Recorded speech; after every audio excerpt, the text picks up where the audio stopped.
And welcome back, everybody. This is episode 17 of the Late Stage Podcast. And I'm your host, Sinan Schwarting, live from New York City. Having a little sip to accompany this one.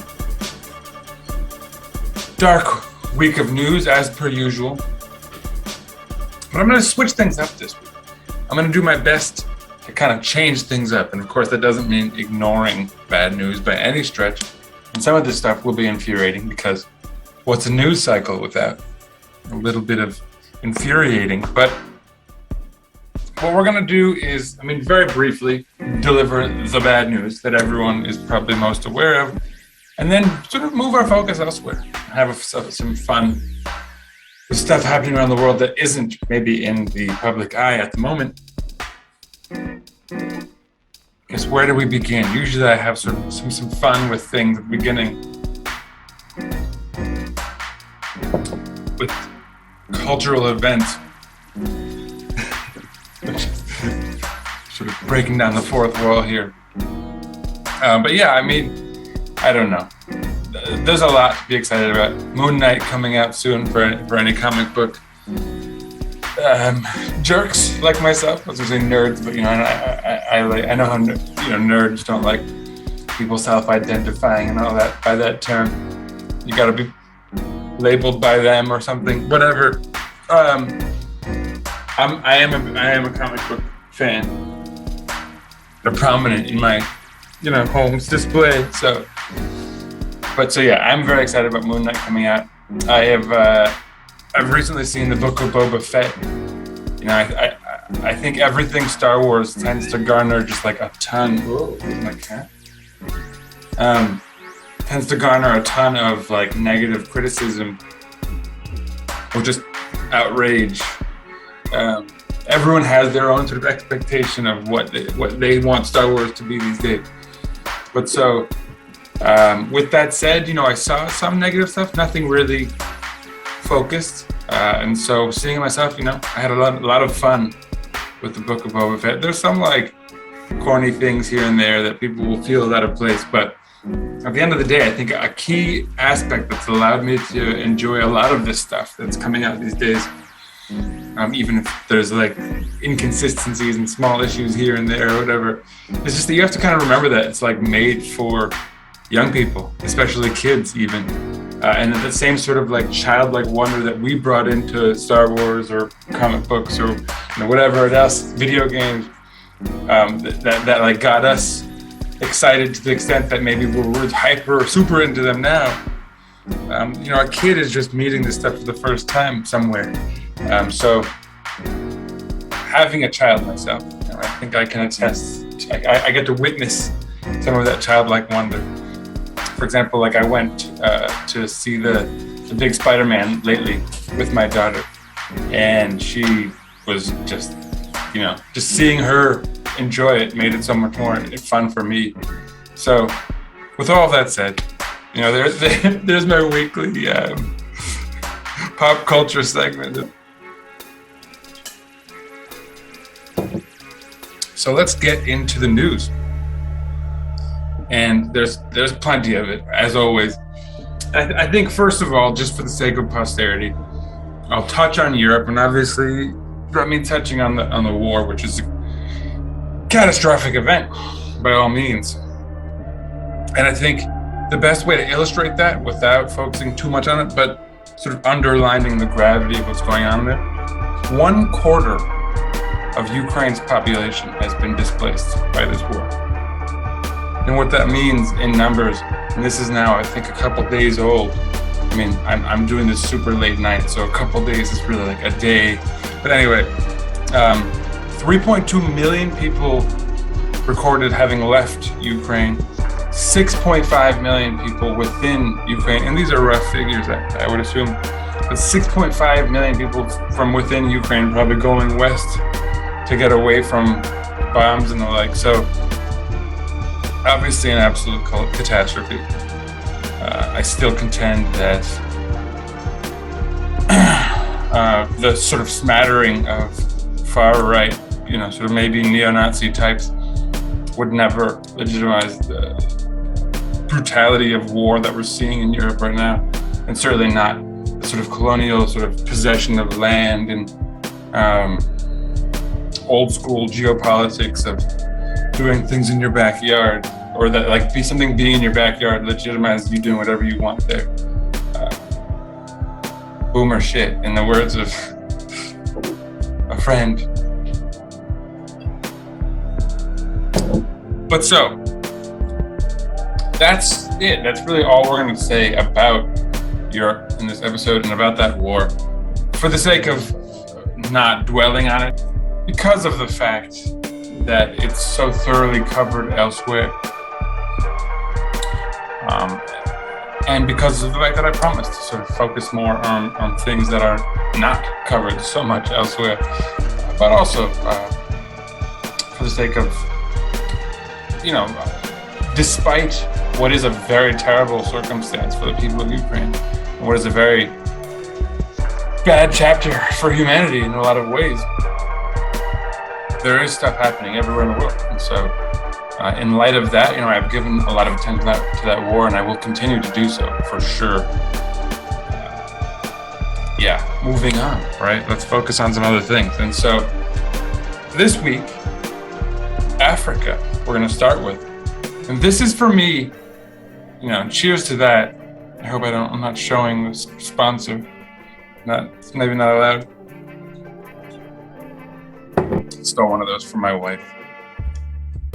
Stole, right? I'm just kidding, right? But you know what I mean. But so this week, what I consider to be great news, and let's see how it goes. The reason I say that, it's not, for me, it's not 100% verified. I like to see media resources with like credible editorial staffs, which I obviously don't have, verifying things before I put it out there as like official news. But I've seen this now in enough places that I'm gonna put it out there, and if it's true, no, I'm gonna go ahead and say there's like a 99% chance it is, and it's like the percentage that it's not, I'm gonna forego for the sake of the fact that I really want it to be true. So what I've read is that the Congo authorities and the Democratic Republic of Congo, the DRC, will no longer allow the country's minerals to be processed outside of Africa. And the reason that's significant is, I think anyone, all right, let's stick with Congo first of all, right? Anyone who's aware of resources, natural resources, history, especially sort of in a geopolitical sense, will know that in the way that like Middle East is some of the most valuable land in the world because of what it sits upon, right, in oil. Africa was the sort of predecessor of that, the original kind of gold mine via land conquest, and that's why it was a terrible victim of colonialism, which many are, I suppose, aware of. But it's also why such repressive and terrible mechanisms were used up until the most recent of times for these places to be controlled, because there are a ton of valuable resources and just a ton of things that people want in Europe and in North America. I mean, in the world, really, right? China is doing a ton of business in Africa these days for exactly this purpose, to gain access to natural resources. So nothing exceptionally shocking in what I've said thus far to anyone, I would imagine. What's I think prototypical even about the Democratic Republic of Congo is the extent to which it has been basically like the world has waged a war with the people of the Congo, essentially, to deprive them of any rights so as to gain their resources most expediently, because Congo sits on some of the most valuable resources and just a plethora of them, especially minerals. So that's why this news about them not allowing minerals to be processed abroad is so big. 70% of the world's supply of produced cobalt is coming from Congo, or produced vis-a-vis. Sorry about that. Cat is lifting weights over there, apparently. But yeah, so 70% of cobalt production is coming out of Congo. Copper, diamond, tin. I mean, you name a valuable mineral, and Congo is sitting on a bunch of it. But that 70% of the global supply of cobalt is the most significant. The reason cobalt is so important is all of our little micro processing, our drives and stuff. I'm looking for my phone for some reason. Like, I'm going to show you the inside of it. All of that requires cobalt. It's a highly conductive mineral, as far as I'm aware of, metal. Don't quote me on that. I mean, I'm fairly positive that that's a part of why it's so useful for chips and the like. But the bottom line, the important point here is that it is very valuable. And so Congo sitting on so much of it is essentially what has doomed them, especially in terms of having like a democracy and a functioning government that can operate without foreign influence or intervention or,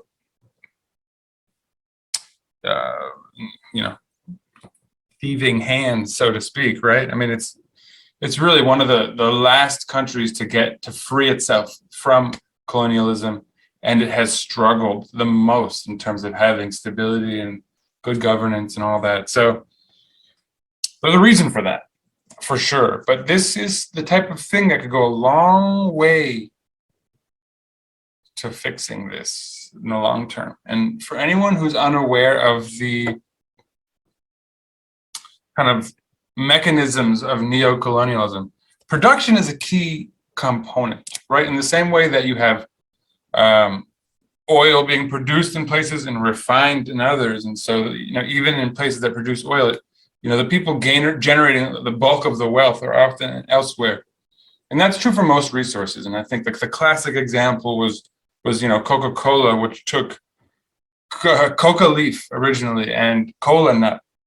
Coca leaf from Colombia and cola nut from Ghana, and took them for very cheap and then brought them home, refined and processed it into Coca-Cola, and then sold it around the world for billions of dollars.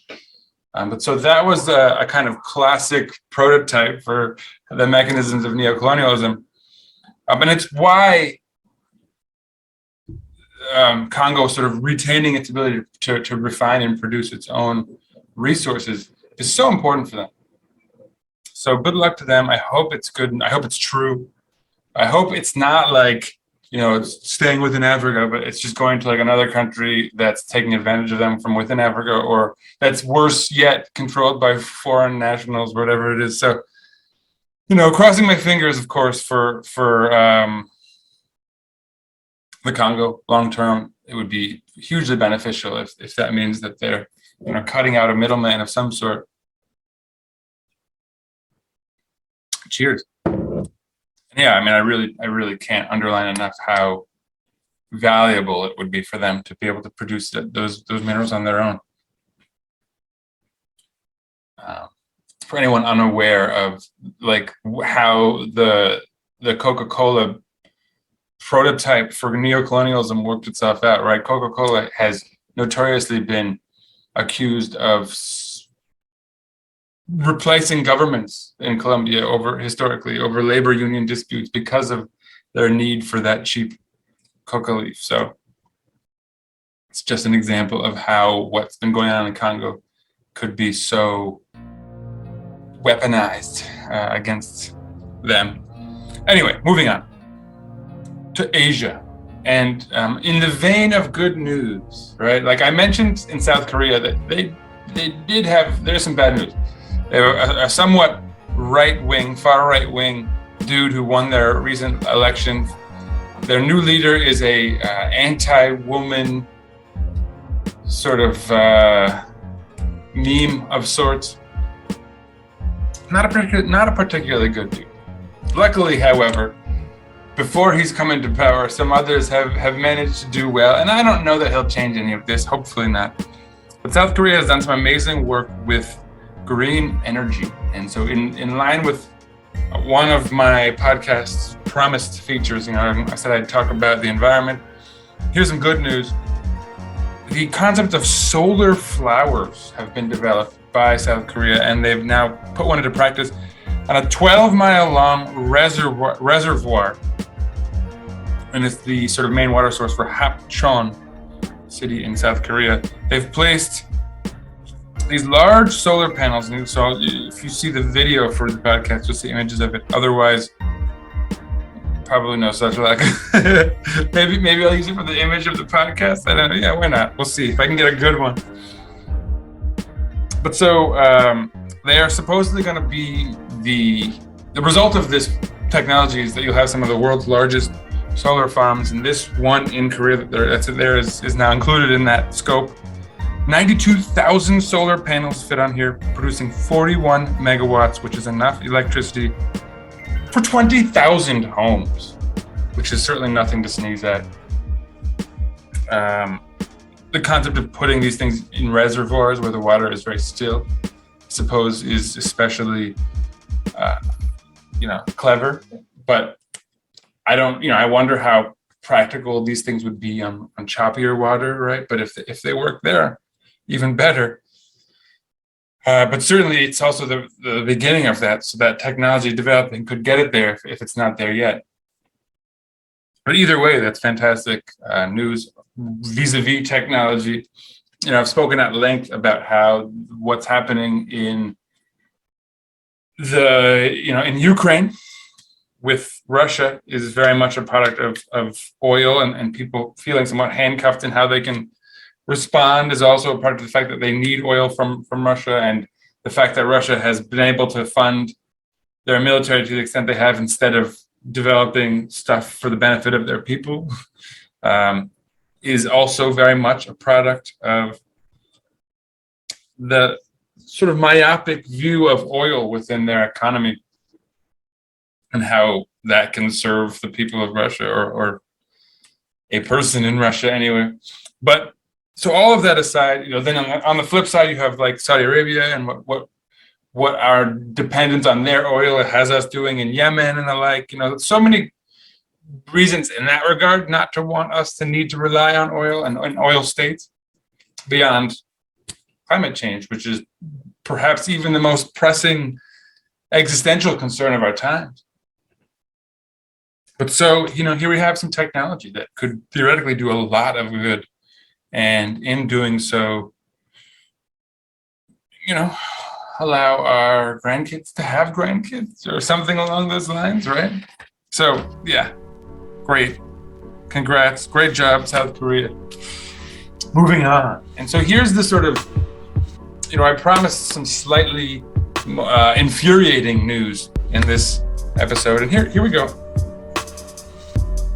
Jair Bolsonaro. Have another drink on that note. Versus the indigenous peoples of Brazil.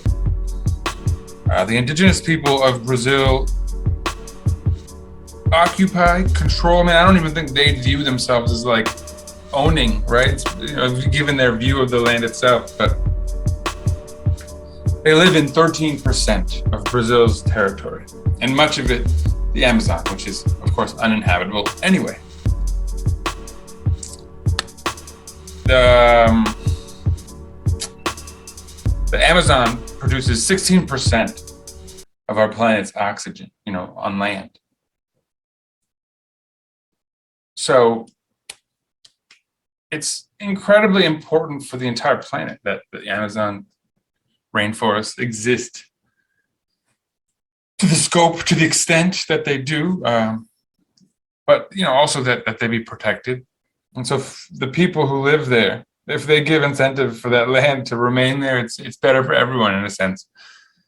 I'm not a big fan of the sort of my enemy is my friend like logic, but in the case of the indigenous peoples, not only are they the enemy of my enemy vis-a-vis Bolsonaro, but they're the friend of the land that we all need, the lungs of the earth, right? So multi-layered logic there. So what's going on? Why am I discussing this? So Bolsonaro has previously already made the claim that where there's indigenous land, there are riches beneath it, which is ominous. And I think we all know where that would be going. And so he's already been apparently trying to allow large-scale mining in pristine, in quotes, territory, right? That's Amazon lands, rainforests, and whatnot. The areas that he's talking about allowing this mining to occur in, scientists have already made the claim that it would be catastrophic. I've already illustrated, 16% of land-made oxygen is produced in the Amazon. So, that's not necessarily new news. What's new now is, get this, so to bring everything full circle, right? We started with the bad news in Ukraine, and to bring it back around full circle, Bolsonaro naturally is taking advantage of a terrible crisis to bolster his economy, right? And I bet in a way that grosses out even the people of Brazil. So he's saying, in quotes again, this crisis is a good opportunity for us. Yikes, that's gross. That reminds you of like the people trying to sell gold as the World Trade Center was falling on top of them. But so basically, in order to profit off of Russian sanctions, Bolsonaro wants to ramp up production of Brazil's natural resources that they could sell in lieu of what the world needed out of Russia. And so he's using that as a logic, as a precursor, as a reason to mine the crap out of the Amazon and destroy it further for short-term economic benefit, which, it's gross. It could almost be the weird of the week, or he could be the weirdo of the week, because it's so sort of just disgusting, sort of comic book villainous behavior. But here we are, Bolsonaro using the suffering of the Ukrainian people as an excuse to push policies that would destroy the planet Earth for everyone on it. Hooray, Bolsonaro, you're disgusting. You're a piece of shit. Lastly, now, just to do something a little uplifting, and to brighten our moods after something there. I didn't want to end on that note. I didn't want him to be the weirdo of the week, even though that's some very, bad, weird behavior. Weird in a bad way, not weird good. But so my weird of the week is going to go to New Zealand, where when you talk about news, this is it. This is the pinnacle of what we're here for, I suppose. Sorry to get serious, but this is serious business. To Oceania, and they always deserve a little bit of our time. And this is exactly why. The world's largest potato on record, and here's a photo of it for anyone on YouTube or what have you. Yeah, I'm only putting it on YouTube, so. There it is. It's a giant potato by the name of Doug. Huge one. I'm not going to get into the numbers here as far as weight and size go, and I'll tell you why. We have a fraud. We have a fraudulent world record. Apparently, they sent in this potato. Would have been a record holder. And I think it got news as such already, and that's why it's such a fraud. Because people often remember some things making the news much more than they remember them getting taken out, and especially given the incentive folks have for putting it in. There are a lot of New Zealanders proud of their potato. Well, guess what? It's the, and again, quotes, I don't even really know what the hell this means, but it's a tuber of a gourd. Wasn't a potato at all. Fools. We've all been fooled, I suppose, in a sense, and robbed, if not of our dignity, of our dreams, of a world record breaking potato. So, New Zealand taking the walk of shame this week. Just kidding. Our weirdo of the week is Doug, the potato that wasn't to be. But that's it this week, folks. As always, follow us on Twitter at, what is it? Late Stage Trib, the Late Stage Tribune. You can also check our written articles there. Follow myself at Sir_Writes_a lot on Twitter. Follow us on Instagram, Late Stage Tribune, one word. And as always, I hope that next week I'll bring better news. Although, I think I did pretty good this week. This was some pretty uplifting. South Korea, look at that. Energy. I didn't even talk about their misogynist leader. Come on. We're doing good. This was a good week. But it can't get worse. It can always get better. Probably won't though, but peace out everyone.